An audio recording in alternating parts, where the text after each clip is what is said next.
The Asian Financial Forum 2015 welcomes John Chung. He is the Financial Secretary of the Hong Kong SAR. And John, thanks very much indeed for joining us today.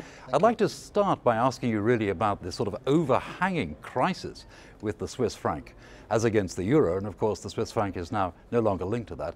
What are the implications really for the linked currency idea, which of course Hong Kong is very much linked to the US dollar? Are there very many implications, would you say? The nature is a little different. The Swiss franc is, they have an upper limit, whereas in Hong Kong we have a currency board system, and that is quite different. But the crisis indicates that it's a good time for us to reinforce the fact that our currency board system is working well, and we have no intention or is there a need for us to make any changes at this point. So John, looking more broadly at the Hong Kong economy in 2015, what's your outlook? 2015 will be indeed a challenging year, but our safeguard in Asia is that we remain strong. The Asian economies are strong.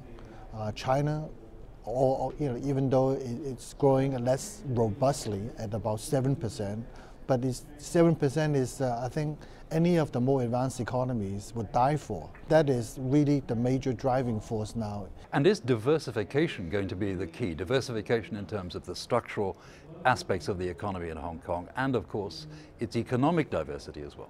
Exactly. And we are constantly changing. We are constantly diversifying.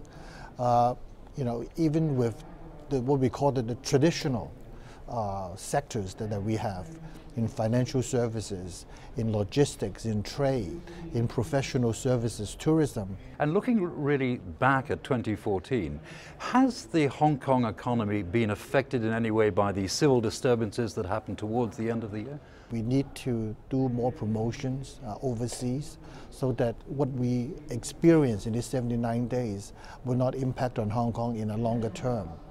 So our image is important. Does it though concern you that even looking into the future, maybe mid to longer term, that there is this sort of overhang of what you'd call the political economy as opposed to economic matters that Hong Kong is very used to dealing with? Obviously that will be a concern because what we want Hong Kong to do is to become more and more democratic, take a step forward. 5 million people voting must be better than 1,200. Let's achieve that as a sort of a medium-term objective. Now, the Hong Kong Stock Exchange and the Shanghai Stock Exchange, what you'd call the Shanghai-Hong Kong Stock Connect, is now in place. How do you see that going forward? Do you see that going to be an important factor for Hong Kong's development, actually, as a financial centre? That's a very big positive thing that we have.